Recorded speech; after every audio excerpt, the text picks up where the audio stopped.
All right, Sanjiv Puri is there, and it's always a pleasure and honor to have him, President of CII and Chairman and Managing Director of ITC. Good morning, Mr. Puri. Thank you for joining us. Good morning, Nikunjan. Thank you. Thank you for having me on your channel. What do you think we should expect from the seventh budget of Nirmala Sitharaman and the first budget of Modi 3.0?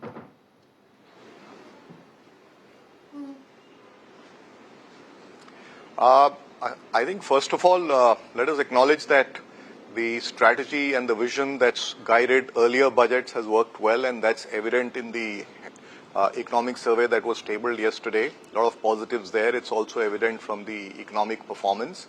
And therefore, I think the most important focus should be continuity of the approach that's been taken in the past to look at capital expenditure, capital formation, look at building capacity to kind of transform the economy, continue the process of reforms. And in the short term, to a certain degree, a bit, I think some kind of impetus or stimulus to consumption through, given that certain cost tables somewhere have moved up. So perhaps there are various ways to do it. One is, of course, to look at income tax at the lower end, to look at some, the mechanisms to provide some relief, and the rural areas are also there.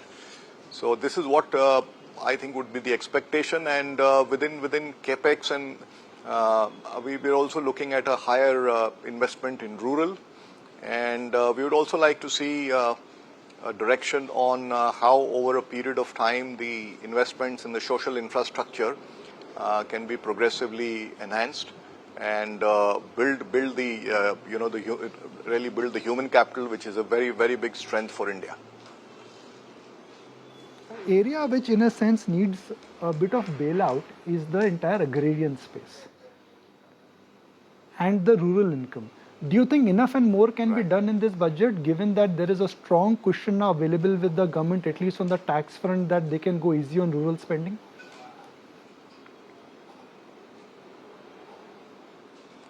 So, in terms of priorities, I think, in terms of specific priorities, I think certainly rural is one. I would say livelihood is the second. And the third is this whole area of climate emergency, which is a big, big risk. So as far as the first is concerned, I think, yes, there is room to improve productivity and build agriculture resilience.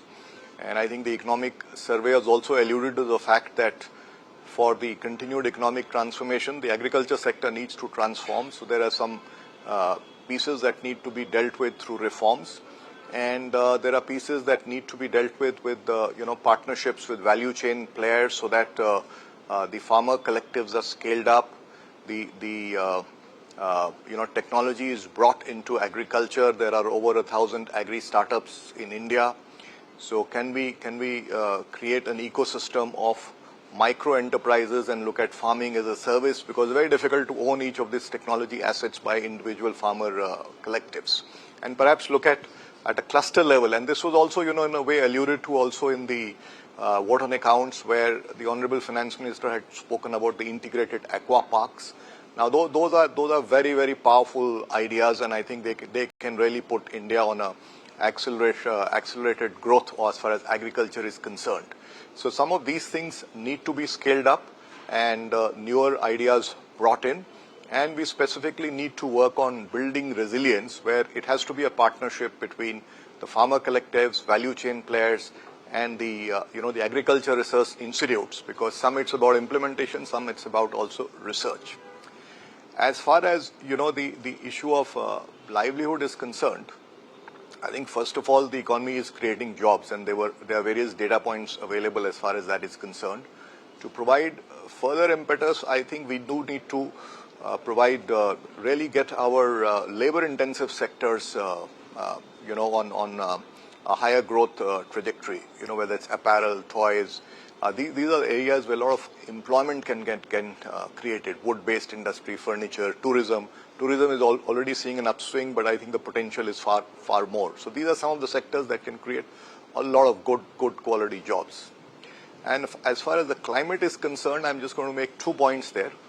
One is, of course, from a resource perspective, and more so particularly for MSMEs. I think the creation of a green transition fund is very important. And second, given that extreme weather events are only going to multiply, because that's what will happen as temperatures keep rising, we do need to spend a lot of, put a lot of attention into this whole area of adaptation. So what CII is recommending is setting up a national commission on adaptation, a national mission on water security. So these are I think some specific priorities that we would look for within the budget. What, to your mind, Mr. Puri, are reasonable assumptions for next year in terms of GDP, tax collection? What do you think would look reasonable considering the global backdrop and local backdrop? Because up until now, government has been delighted to see their assumptions getting superseded.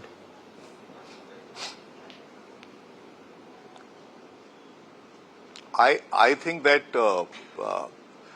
this time also we should do better than what the economic survey has forecast at 6.5% to 7%. Even the global agencies are around 7%, and there is some projections at 7.2, including for RBI. And CII, in fact, believes that the potential is even 8, given that there are certain positives this year. Global trade is going to be better. We do believe that agriculture sector will perform better. So there are some positives. We can do better. We also believe that the reform process will continue. Some consumption stimulus will come in. So all this augur well for the economy, to perform better than the estimate. Having said that, I think we need to recognize that geopolitics and second, the climate emergency is a risk, and so are the geopolitical dynamic. These are clearly monitorables and unpredictable, but otherwise the health of the economy is good, and opportunity to grow at rates higher than what's been suggested in the economic survey, I think is very much there. We are quite optimistic, and that's reflected in the CII internal surveys as well.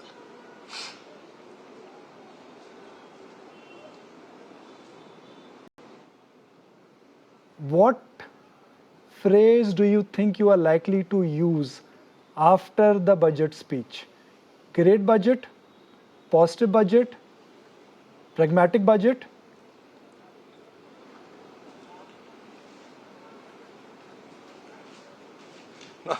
I won't, get into these specific adjectives, but certainly we are expecting that, the fact that the economic transformation model adopted has worked. We are looking forward to this being further built upon, and next set of reforms being at least directionally articulated, so that we unlock further potential in the economy. So we are really looking at a very positive momentum coming from this budget.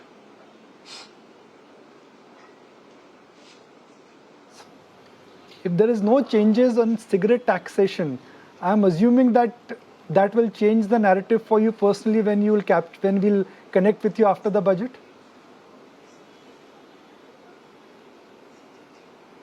Well, I'm here in my capacity as CII, so I'll stay with that for now.